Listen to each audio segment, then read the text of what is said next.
Hello friends, welcome to my YouTube channel. আজকে যে ভিডিওটা রিয়াকশন করতে চলেছি সেটা হচ্ছে যে বক্তব্যের পর ব্ল্যাক ইউনিভার্সিটি থেকে চাকরি হারলেন আসিফ মাহতাব।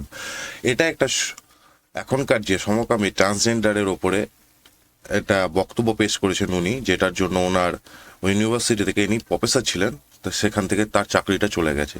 এবার কি কারণে ওই বক্তব্যটা আসলে কি ছিল, সেটার জন্য কেন ওইটা চাকরিটা গেল, সেটাই আজকে আমরা রিয়াকশন ভিডিওতে দেখতে যাব। আমার রিয়াকশনটা তো তোমরা ভিডিওর মাধ্যমে পেয়ে যাবে, তোমার রিয়াকশনটা অবশ্যই কমেন্ট বক্সে লিখে জানাবে।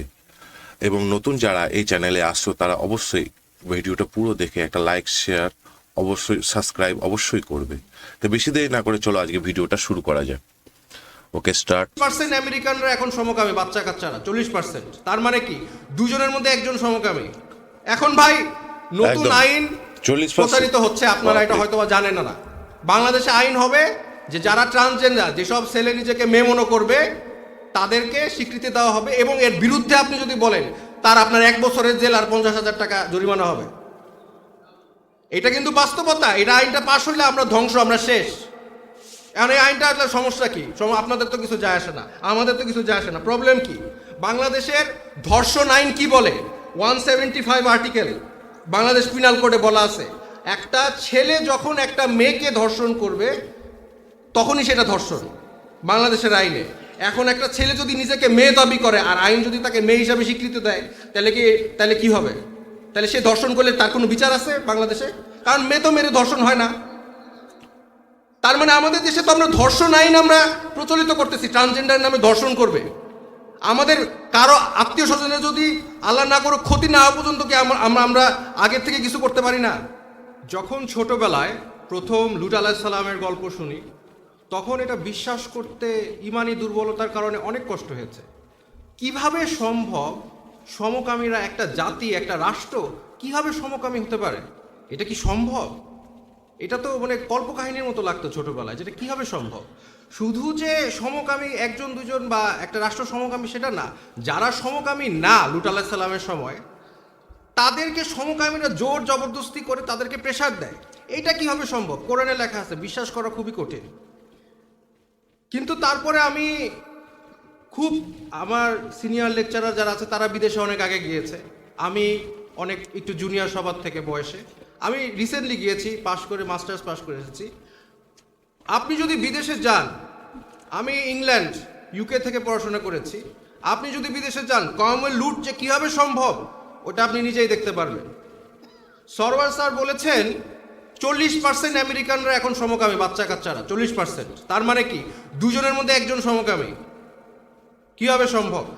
শুধু যে তাই না, ইংল্যান্ডে যে আমি গিয়েছি, আমার এখন গতকাল আমার ফ্রেন্ডের সাথে কথা হচ্ছে, পিএইচডি করছে আমেরিকায়, বলছে এই সমকামী বিষয়ে, এলজিবিটি ব্যাপারে, ট্রান্সজেন্ডারের কথা বললেই আপনার শেষ, লাইফ শেষ। এবং এটা আমি নিজে ফেস করেছি। আপনার ইংল্যান্ডের জেলে, ওখানে গেলে আপনি যতক্ষণ না পর্যন্ত বলবেন লাইলা সমকামী, এটা না বলা পর্যন্ত তারা আপনাকে শান্তি দিবে না, আপনাকে চাকরি দিবে না। আপনি যদি পড়াশোনা করেন, আপনাকে ইউনিভার্সিটি থেকে বাইর করে দিবে। আমার বাবা জমি জমাট বিক্রি করে বিদেশে পাঠিয়েছে। এখন যাদেরকে পাঠাচ্ছে বিদেশে, আপনার ছেলেমেয়েরা যারা বিদেশে যাচ্ছে, তাদেরকে সমকামী বানানো হচ্ছে না? অবশ্যই। কারণ আপনি 1 দিন 2 দিন সহ্য করবেন, তারপরে কিন্তু আস্তে আস্তে মানুষের মনোবিজ্ঞান তাই বলে যে মানুষ সবার সাথে মিলতে চায়। যখন দেখবেন আপনাকে সবাই কোথাও দোকানে গেলে আপনার সাথে কেউ কথা বলছে না, আপনার সাথে সবাই গালাগালি দিচ্ছে, আপনাকে কেউ চাকরি দিচ্ছে না, আপনাকে ইউনিভার্সিটি থেকে বাইর করে দিচ্ছে, তখন আপনি চিন্তা করবেন আচ্ছা হইলে সমস্যা কি। এবং এটা আমরা ফেস করে আসছি। যারা সিনিয়র তারা কিন্তু ফেস করে না, আমি নিজের চোখে দেখে আসছি। যতক্ষণ না পর্যন্ত লা ইলাহা সমকামী বলবেন, ততক্ষণ না পর্যন্ত আপনাকে নাসরবন্দারও ছাড়বে না, নট পসিবল। সো আমি এখন এই বিষয়ে আমরা বলি, আমার খুব কষ্ট হয়। আমি একজন শিক্ষক, আমার খুব কষ্ট হয়, কারণ আপনারা এটা সিরিয়াসলি নিচ্ছেন না। 40% আমেরিকায়, তার মানে গড়ে 2 জনের মধ্যে একজন এই ট্রান্সজেন্ডার, এই সমকামী। কিন্তু আপনারা এটা সিরিয়াসলি নিচ্ছেন না। যাকে বলি সে হাসি দেয়, হেসে দেয়। এই ছেলে নিজেকে মেয়ে মনে করে, মেয়ে নিজেকে ছেলে মনে করে। হ্যাঁ, আগে তো তাই মনে করতো। এটা হাসির বিষয় আসলে। হ্যাঁ, লেডিজ। কিন্তু আপনারা যে হাসিটা দিচ্ছেন, আমরা যে হাসিটা দিচ্ছি, এই হাসিটা আমেরিকানরাও দিছে আজ থেকে 100 বছর আগে। এই হাসিটা ইংলিশরাও দিছে, ইংলিশ খ্রিস্টানরা দিছে 100 বছর আগে। কিন্তু 100 বছর পরে কি হইলো? তাদের ছেলেমেয়েরা 2 জনের মধ্যে একজন সমকামী, এবং ভবিষ্যতে জরিপ করে দেখা গেছে যে 80% হয়ে যাবে। তার মানে কেমন লুট আপনারা ডেকে নিয়ে আসছেন অলরেডি, আচ্ছা আচ্ছা, আনছেন, এই অসুবিধাটা এবং হবে। বাংলাদেশে এটা আসতেছে। আপনারা এখন দেখতেছেন না, কিন্তু আমি দেখতেছি, আমার কষ্ট হয়। আমার স্টুডেন্ট কিছু মানুষ আছে, হ্যাঁ, সরোয়ার স্যারের পিছনে যারা লাগছে তাদের অবজেক্টিভ হচ্ছে এগুলি বলবে, করবে, মেয়েদের মতো করবে, তারপরে বলবে আমাকে হুমকি দিছে, আমাকে আমেরিকা নিয়ে যাও, আমারে টাকা দাও, এরকম কিছু আছে।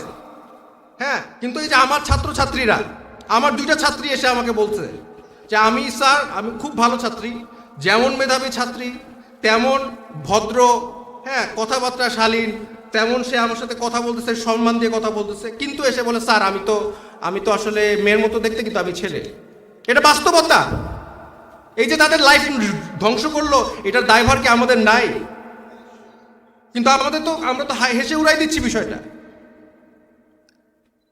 সলিমুল্লাহ খান স্যার উনি একটা কথা সবসময় বলে যে শিক্ষক বাংলাদেশের মানে ইন্টেলেকচুয়াল আমাদের মতো, তারা বুদ্ধিজীবীরা হচ্ছে সেল আউট, দে আর সেল আউটস। কারণ আমরা তো কিছু বলতে পারতেছি না, চাকরির ভয়, চাকরি চলে যাবে। কারণ আপনারা আমাদের সাপোর্ট দেন না অনেক ক্ষেত্রে। আমার চাকরি চলে গেলে কি আমরা কেউ আন্দোলন করবেন? কিন্তু আমরা কিছু বলতে গেলে কিন্তু আমার চাকরি চলে যায়, কিন্তু আমার ছাত্রছাত্রীদের লাইফ ধ্বংস করে দিচ্ছে।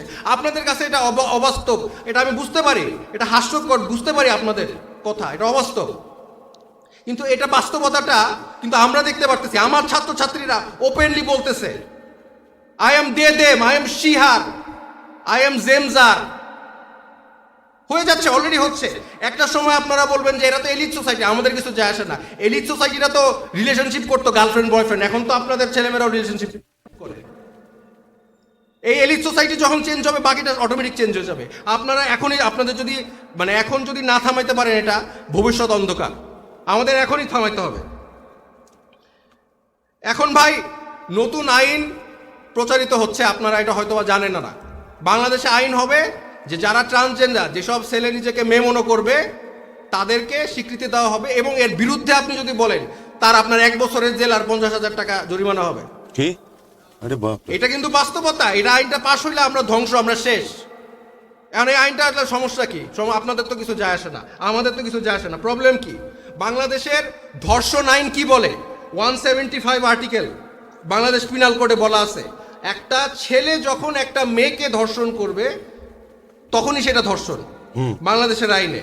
এখন একটা ছেলে এখানেও যদি তাই। নিজেকে মেয়ে দাবি করে আর আইন যদি তাকে মেয়ে হিসাবে স্বীকৃতি দেয়, তাহলে কি হবে? তাহলে সে আচ্ছা। ধর্ষণ করলে তার কোনো বিচার আছে বাংলাদেশে? কারণ ও। মেয়ে তো মেরে ধর্ষণ হয় না। না, তার মানে আমাদের দেশে তো আমরা ধর্ষণ আইন আমরা প্রচলিত করতেছি, ট্রান্সজেন্ডার নামে ধর্ষণ করবে। আমাদের কারো আত্মীয় স্বজনের যদি আল্লাহ না করো ক্ষতি না হওয়া পর্যন্ত কি আমরা আগের থেকে কিছু করতে পারি না? ক্ষতি হওয়ার পরে সে তো এই ঠিক। ট্রান্সজেন্ডার আইন যদি পাস হয়, তাহলে তো ধর্ষকরা তো জাস্ট বলবে আমি মেয়ে। এখন আপনারা বলবেন এটা তো কোনোদিন হইতে পারে না, এটা তো বাস্তব কথা না। আমি উদাহরণ দিই, একদম।